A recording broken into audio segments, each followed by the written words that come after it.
The average sniper shot in combat is around 51 yards, and specialized sniper troops are only called in for very specific missions, or they're told to sit up on vantage points and give overwatch to the ground troops. Now basically what I'm saying is, there's zero reason why snipers would ever be on the front lines of combat, but in Call of Duty, we completely expect them to be. Look, I think we can all agree on this video right now up front that we are all Call of Duty fans, or we have at least been a fan of the Call of Duty franchise at one point in our lives. It's been around for a long time. The first game launched all the way back in 2003, and since then it has grown to be one of the most successful blockbuster franchises in gaming history.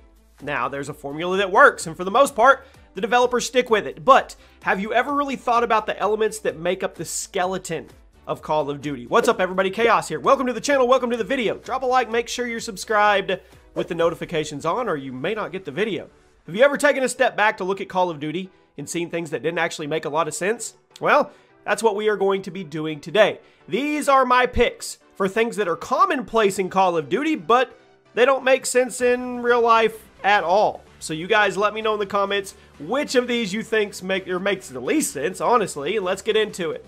First up is zombies. Let's get the obvious one out of the way. Why are zombies such a massive part of Call of Duty? Let's really think about this for a second. Call of Duty is a military shooter with a serious tone. It has covered many different settings: World War II, the Cold War, the modern era, even into the future.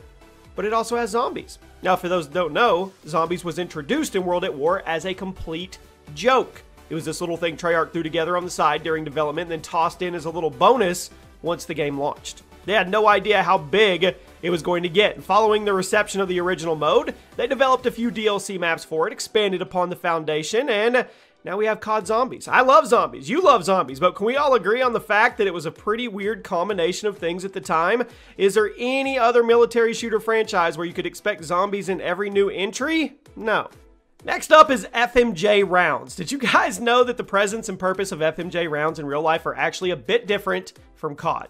In Call of Duty, they are a special ammo type that will improve your penetration through walls and increase damage to killstreaks. But when you look at these rounds and what they're used for in real life warfare, it's different. FMJ rounds are pretty standard in militaries worldwide, mainly as a result of various warfare treaties. The whole reason FMJ bullets exist in the first place is because in the early 20th century, non-jacketed bullets were banned by the Hague Convention.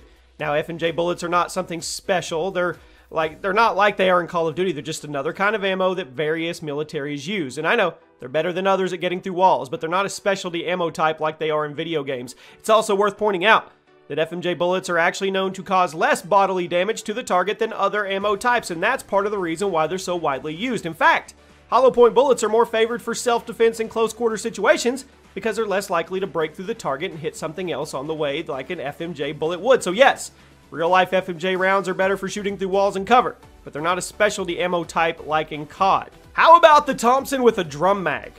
Now, the Thompson has been in pretty much every single World War II themed COD game, and in almost all of them, there's an option to put a drum mag on it. However, whenever a drum mag Thompson is seen in COD, there are always people talking online about how inaccurate this is, and you're right.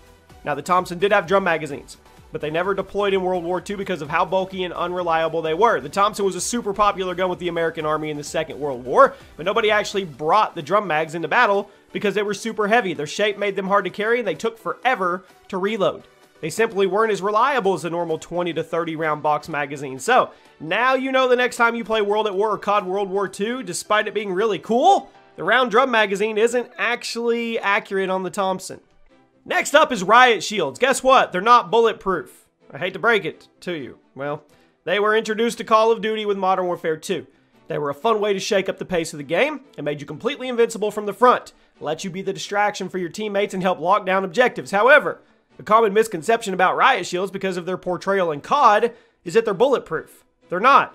Riot Shields are designed to be shatter resistant but not bullet resistant. The thickest and heaviest Riot Shields, they may stop a low caliber pistol or shotgun round, but they're not going to protect you from 30 rounds of high power automatic rifle ammo like they do in COD. Now, these were ballistic shields. That would be a different story.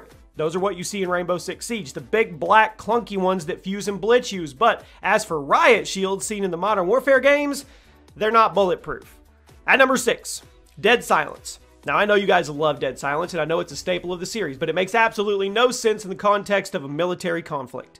Dead Silence is one of the perks that has been in almost every Call of Duty game. but when you think about what actually is going on when you use it, it makes zero sense. Depending on the game, it will either greatly reduce the amount of sound you make or it will eliminate it completely. And you know what's impossible? That's impossible, especially for a soldier who's carrying dozens of pounds worth of gear with him into war. That's it. Guns are heavy, ammo's heavy, stuff clunks around a soldier's vest, especially when sprinting at full speed. Now, I know it's a fast-paced arcade shooter, it's not supposed to be too serious, but dead silence seriously does not make sense in the context of a war game. If there were really some kind of real-world technology that would make soldiers silent when they ran, everyone would have it. Dual wielding. Speaking of things that people love that make zero sense in actual military context, here you go. It's awesome to dual wield in an FPS game. You feel like a beast. But if you ever tried to go into real combat with double guns, you'd probably get smacked in the face by your commander and sent back to boot camp, honestly. Dual wielding was added to COD in Modern Warfare 2. People loved it. But in real life, dual wielding is actually extremely counterproductive. When you're holding two guns, you can't get nearly as precise as you could with a normal rifle, plus guns are a lot heavier than they look. So the list of guns you'd be able to actually reliably hold fire and control with one hand is limited. Then to top it all off, have fun reloading those two guns in a reasonable amount of time. Now, this isn't a video game where you spit out the mags, hold the guns at your waist, and they magically reload. Now, obviously, holding and firing two guns is possible, but it's something that has been popularized by movies and video games because of the coolness factor. Now, this next one may seem like an obvious one, but let's really think about it. Killstreaks. They were added to Call of Duty back in 2007 with the original Modern Warfare, and they were meant to be a way to encourage players to get better and reward them with things that would alter the battlefield and make you feel like your performance was having a real impact on the way the match was going. But let's think about it. Killing 3 people without dying lets you call in a UAV. 5 kills without dying, you get an airstrike. How does that make any sense? If there was a real battle going on, the armies involved wouldn't just be sitting on their most powerful gear. In fact, they would probably be leading with it. But even if they didn't lead with their good stuff, why would they call in additional helicopters and airstrikes if they were already winning? Wouldn't it make more sense to call in more powerful reinforcements if you were losing the fight? This is one of those things that people made fun of Call of Duty for back in the day when Killstreaks were introduced, but since they never actually went away, people just kind of accepted it. And it's a video game. I get it, but it's fun to talk about. Speaking of talking about, knifing. This is one that everybody makes fun of, even to this day. It's pretty funny how this is a game where you can get shot in the head by a high-powered rifle and just walk it off. But you can get stabbed in the toe with a combat knife and you're dead.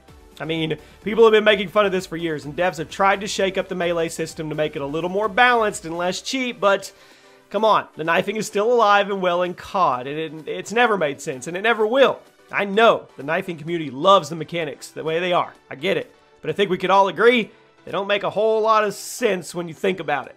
And something that doesn't make a whole lot of sense sometimes is sniping.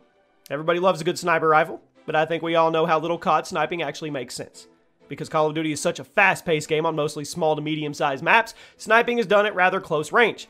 And this is also what gave birth to quickscoping. But if Call of Duty maps were actual military operations, chances are none of them would even have snipers in them. The average sniper shot in combat is around 51 yards, and specialized sniper troops are only called in for very specific missions, or they're told to sit up on vantage points and give overwatch to the ground troops.